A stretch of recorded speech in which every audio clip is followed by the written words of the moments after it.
Graça e paz, povo lindo. Não perca este novo quadro, os ensinamentos do jovem Galileu. Mensagem, os dois filhos.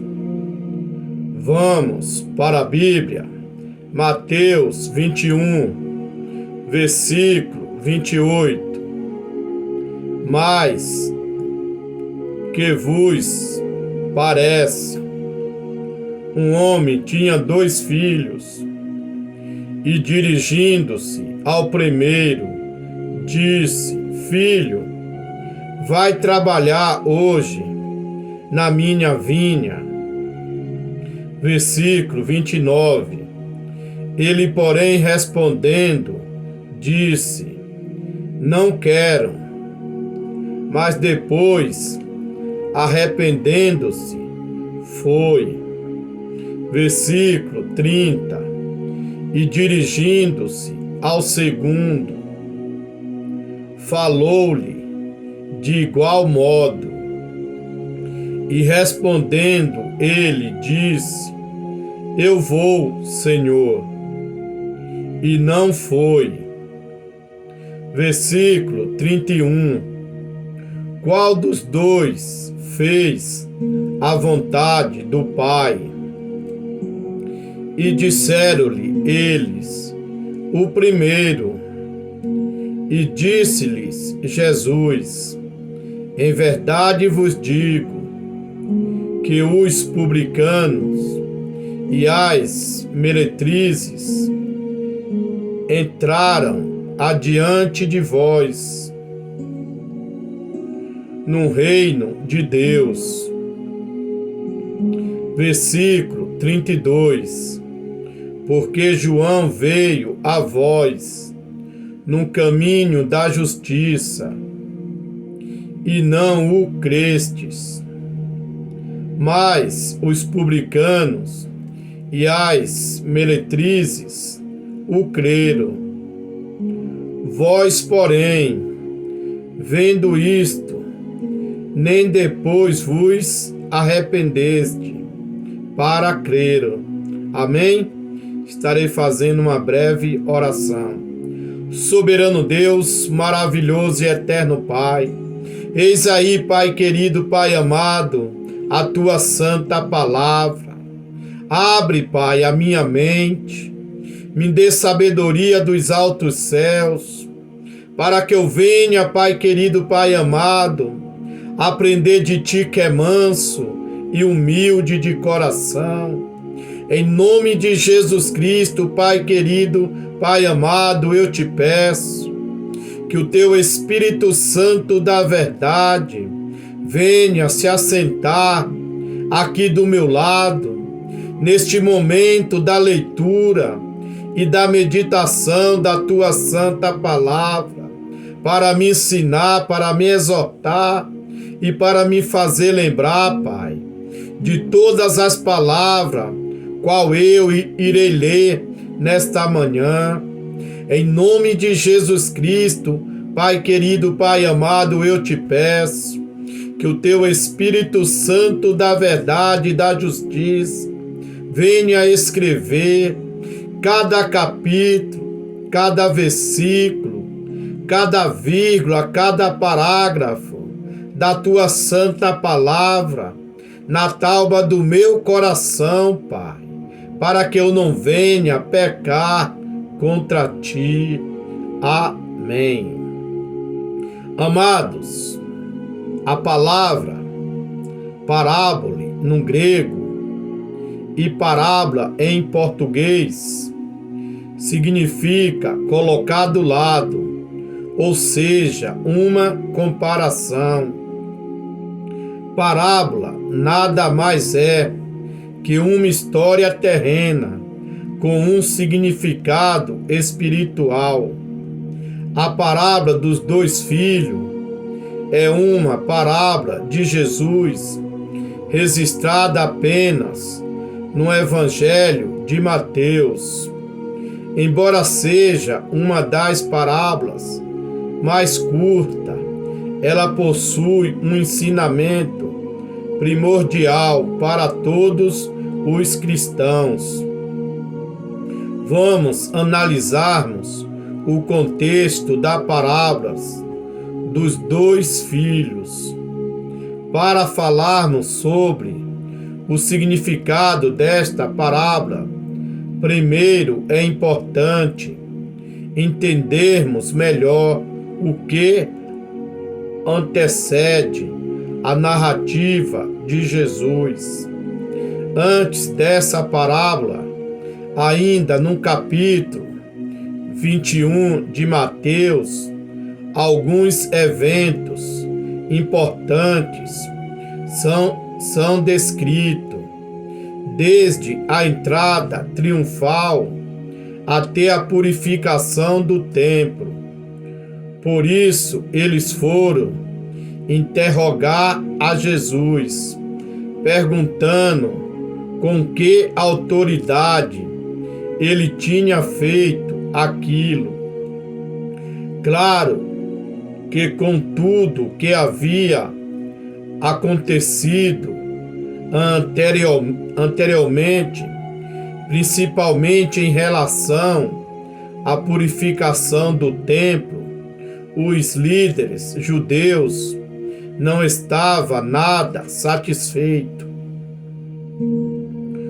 O objetivo deles era buscar uma maneira de comprometer o Senhor.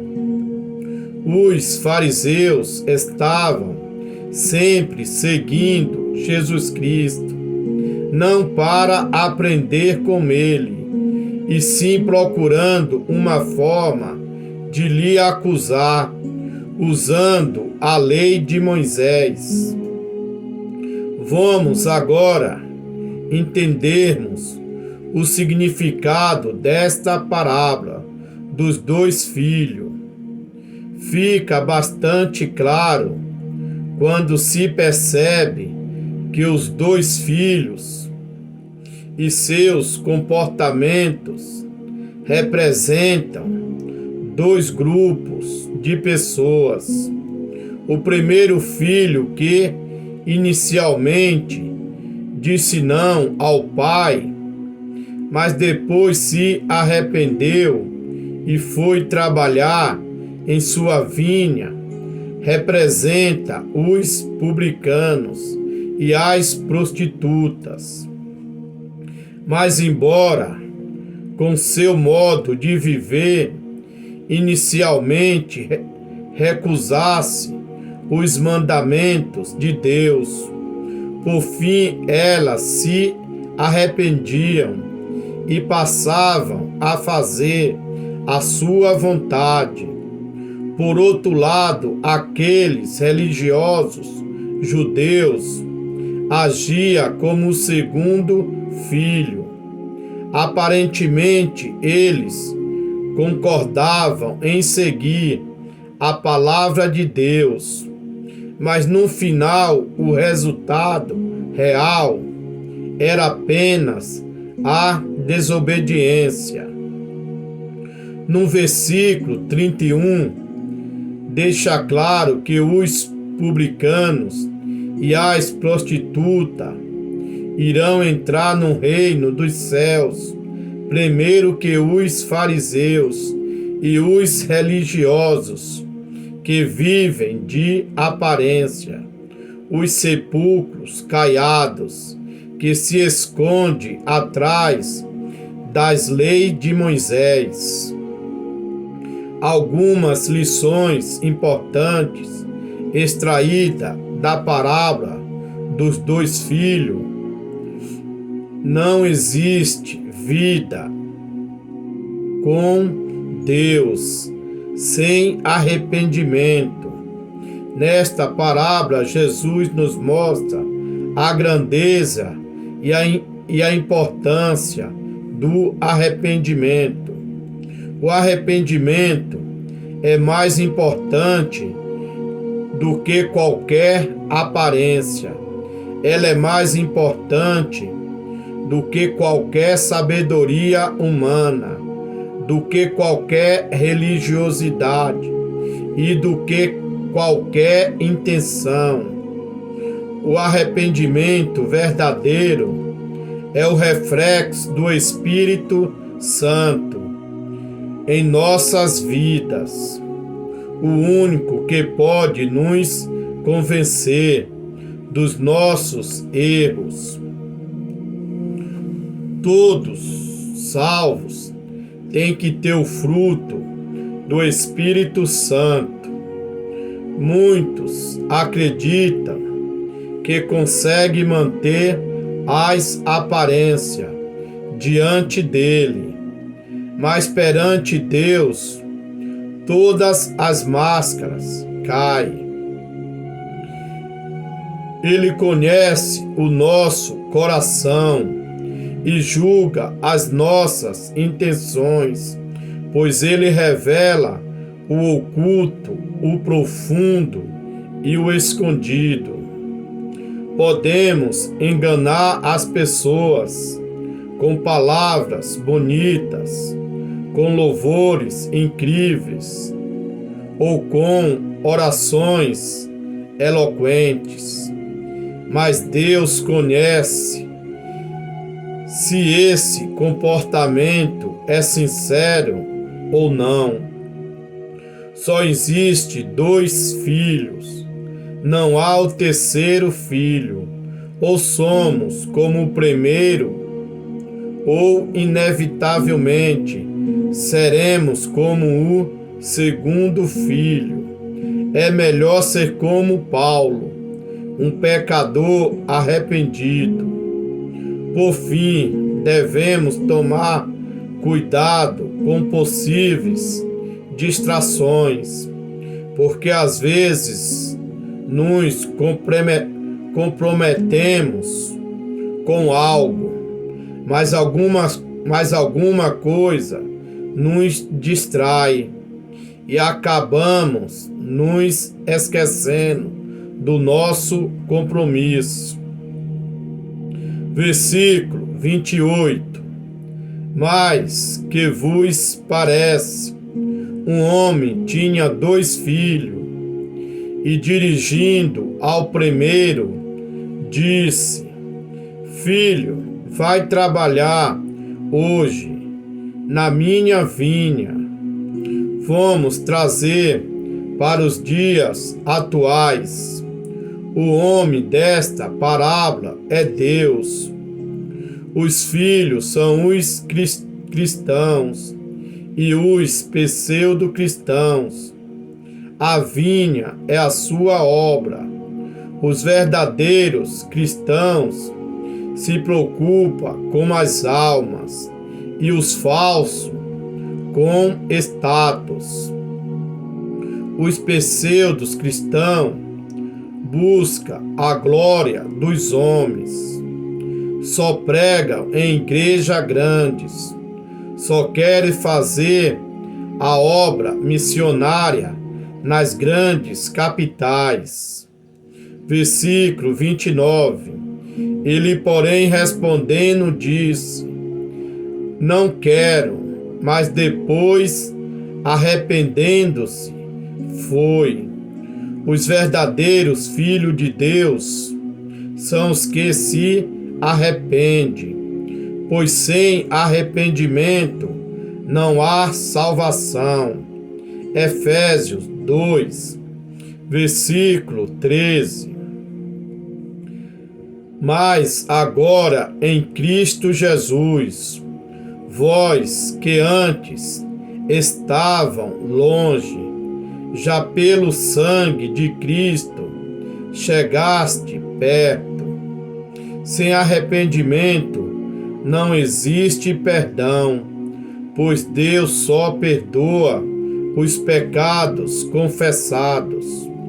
Provérbio 28, versículo 13.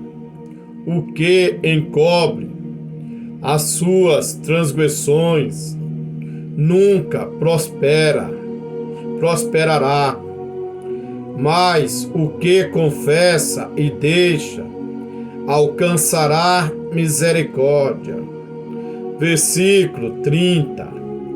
E dirigindo-se ao segundo, falou-lhe de igual modo, e respondendo ele, disse: Eu vou, Senhor, e não foi. Este segundo representa os pseudos cristãos, aqueles que vivem de aparência, anda como crente, se veste como crente, até falam como crentes. Todavia, as suas obras e atitude são de ímpios. Tito, 1, versículo 16. Confessam que conhecem a Deus, mas negam-no com as obras, sendo abomináveis e desobediente e reprovado para toda boa obra. Não adianta o homem ou a mulher querer impressionar Deus, pois Deus é onisciente. Ele revela o oculto, o profundo e o escondido. Ele conhece todos os que estão em trevas, pois com ele mora a luz. Versículo 31. Qual de vós fez a vontade do Pai? E disseram-lhe eles, o primeiro. E disse-lhe Jesus: Em verdade vos digo que os publicanos e as meretrizes entram diante de vós no reino de Deus. Nós só fazemos parte da família de Cristo se nós obedecermos aos mandamentos de Deus. Mateus 12, versículo 50. Porque qualquer que fizer a vontade de meu Pai, que está nos céus, este é meu irmão, irmãs e mãe. Deus nunca teve parte com crentes rebeldes, que seja na lei ou que seja na graça. 1 Samuel 15, versículo 23. Porque a rebelião é como o pecado de feitiçaria, e o porfiar são como iniquidade e idolatria. Aos Romanos 9, versículo 30. Que diremos, pois, que os gentios que não buscavam a justiça alcançaram a justiça? Sim, mas a justiça que é pela fé. Versículo 32.